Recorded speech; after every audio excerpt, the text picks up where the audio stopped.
বাবা, তোমাকে তো বলেছি আমি এখন আসতে পারবো না। তোমার জামাই ছুটি নেই, তাতানেরও স্কুল আছে।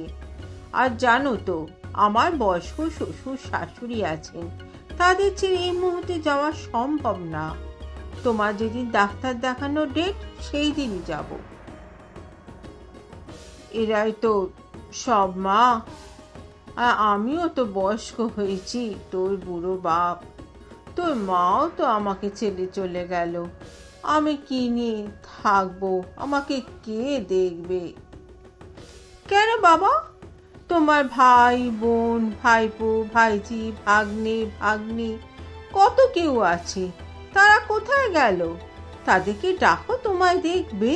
এখন আমাকে কেন দরকার? বাহ মীরা, ভালো বললি তো। নিজের বাবাকে দেখার জন্য এদের কথা বলছিস? তোর কোনো কর্তব্য নেই বাবার প্রতি?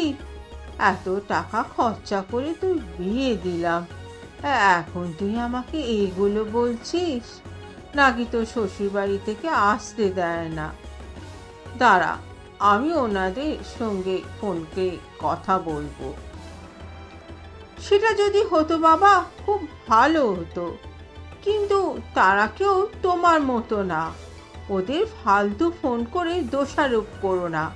আমি নিজের ইচ্ছেতেই আসি না। আমার মতো না? কি বলতে চাইছিস মীরা তুই? সব ভুলে গেলে বাবা? দাদুর মৃত্যুর সময় মাকে তোমরা যেতে পর্যন্ত দাওনি। দাদুকে শেষবারের মতো দেখতেও পাইনি মা। 3 দিনের কাজ এখানে করেছে, সেই শ্রাদ্ধের দিন গিয়েছিল। তার কারণ তোমার একমাত্র বোন আসবে।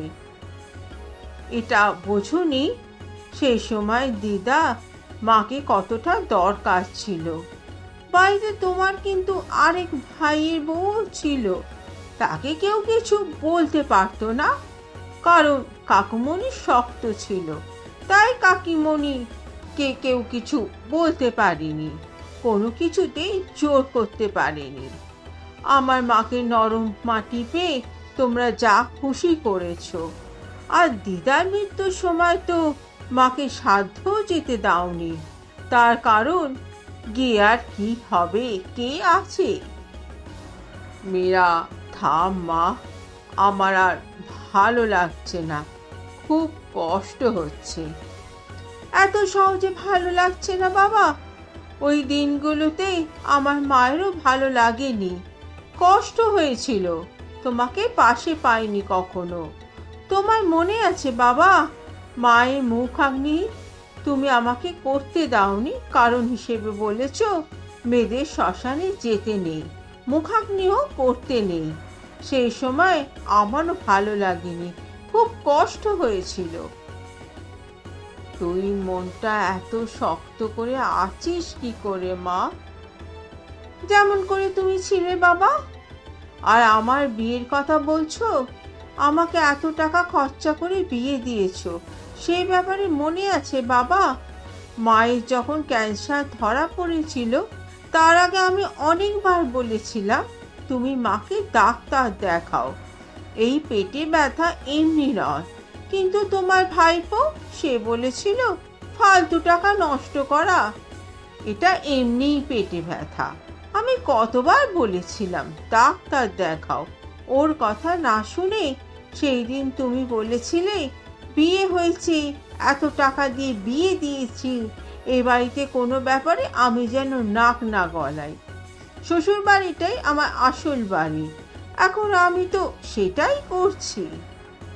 সেই দিন যদি তুমি ঠিক সময় আমার কথা শুনে আগে ডাক্তার দেখাতে মাকে, এত তাড়াতাড়ি হয়তো মাকে হারাতে হতো না।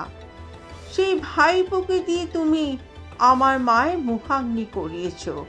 সারা জীবন নিজের মা, বাবা, ভাই, বোন এসব করে গেলে। আমার আর মার কথা গুরুত্ব কখনো দাওনি।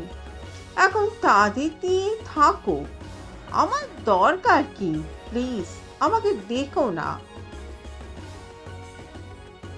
এতক্ষণ ধরে সুশোভন বাবু, মীরার বাবা, মীরা কথাগুলো ফোনে শুনছিলেন। শেষে বললেন, আমি এখন রাখি মীরা। হ্যাঁ, সেটাই ভালো। তোমার যেদিন ডাক্তার দেখানোর দিন সেই দিন আমি ঠিক চলে যাব। বলে মীরা ফোনটা কেটে দিয়ে হাউ হাউ করে কেঁদে উঠল। এদিকে সুশোভনবাবু ফোন রাখার পর ভাবতে থাকেন, কৃতকর্ম মনে হয় এইভাবেই ফিরে আসে। আমি যা করেছি এখন তাই ফিরে পেলাম, আর যাদের কথার মূল্য দিয়ে এসেছি তারাও আমার দিকে ঘুরেও তাকায়।